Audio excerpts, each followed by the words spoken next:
On to the drawers. Starting at the table saw and following my cut list on my SketchUp model, I rip everything to width a sheet of 1/2-inch plywood at a time. Then I set up my crosscut supports on the workbench and can cut that sheet's worth of material to length with a speed square and a circular saw. It's a little bit of a pain to be constantly switching back and forth, but such is the nature of a small shop. That being said, I only have to cut up the crosscut supports for the pieces that don't fit on my miter saw. The rest of them I can take care of pretty easily without having to mess up my workbench even more than it normally is. Once everything was cut to size, I can begin sanding all of the plywood. It's smooth enough I can start right at 120 grit and then 220.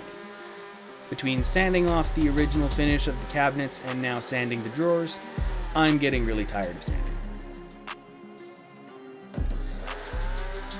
11,000 hours later, once sanding was done, I could start assembling. Just simple joinery, staple and glue the butt joints of the sides of the drawer together, and then glue and staple on the bottom. Quick and easy. Danielle wanted to help, so she was my dedicated glue applicator. Once the drawers were assembled, I hit the top and bottoms of the drawers with a 1/4-inch roundover. Not really needed, however, I did notice that when I put my drawers together for my desk a couple years ago, which you can check out up here, the drawers were a little bit on the rough side and the edges weren't as nice, so I figured I would take care of it now. After the roundovers, I hit them with the sander.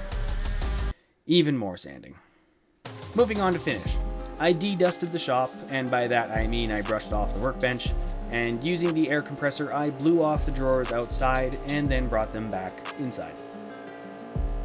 I set up some painter's pyramids and set up a few drawers and hit them with 3 coats of this triple thick varathane, sanding between coats with 220 grit and finishing off the last coat with a 3000 grit sanding pad. I really only picked this finish because I already had a couple cans of it on hand, although it really seems like it burns through the cans really quickly. Had I known beforehand that I was going to need a total of 15 spray cans to finish all of the drawers, I wouldn't have bothered using this and would have found a much more economical way of spray finishing everything. Once the finished drawers were finished being finished, I could start installing all of the drawer slides. I basically started from the bottom and worked my way up. I'd install the bottom drawer slides, pop in a drawer, drop a couple spacers in on top of the installed drawer, pop in the next set of drawer slides, drop in the next drawer, and repeat until all 18 of the drawers are installed. With the drawers now installed, and I know for sure where the drawers are, I can get the drawer fronts, which is going to be 3/4-inch plywood, cut on the table saw and miter saw. If I was staining or putting a clear coat on them, I would have preferred to use solid wood or at the very least edge banded the fronts. But since they are going to be painted, the plies will be covered up, so I'm not overly concerned. Now that the drawer fronts are all cut to size, I set up the 1/4-inch roundover bit in the router table. But instead of just rounding the boards over, I set the depth on the router so that there was a 1/16 reveal before the roundover starts. Danielle and I were debating between a simple roundover or a Roman OG profile, but couldn't make a decision either way. We figured that this was a decent compromise between the two. Oh look, yet more sanding. But now there's a little bit of hand sanding in there as well. That's better? With the sanding completed, I can start priming and painting the drawer fronts, front and back. I ended up doing 3 coats of paint, sanding with 320 grit in between coats, making them nice and smooth. When it came to installing the drawer fronts, I went the opposite direction of installing the drawers and worked from top to bottom, making sure that everything had the proper clearances. Nice. And if you're noticing here that there are some countertops that you missed, not to worry. These will be the topic of the next video that you can check out up here as well if it is out by the time you are watching this. The top 3 shallow drawers on the window side of the office needed to be a little bit more on the eyeball spacing side of things in terms of distance between the bottom of the countertop and top of the drawer front. The center of the drawer, I at least had the bottom rail to use as a reference, so I used that as a reference for the adjacent top drawers as well.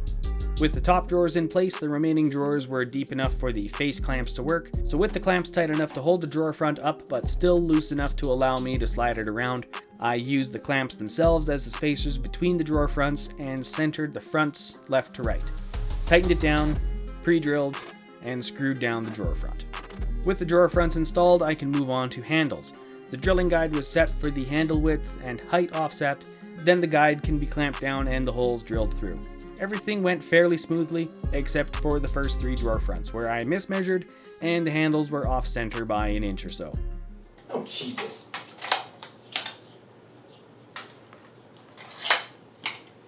I can do math.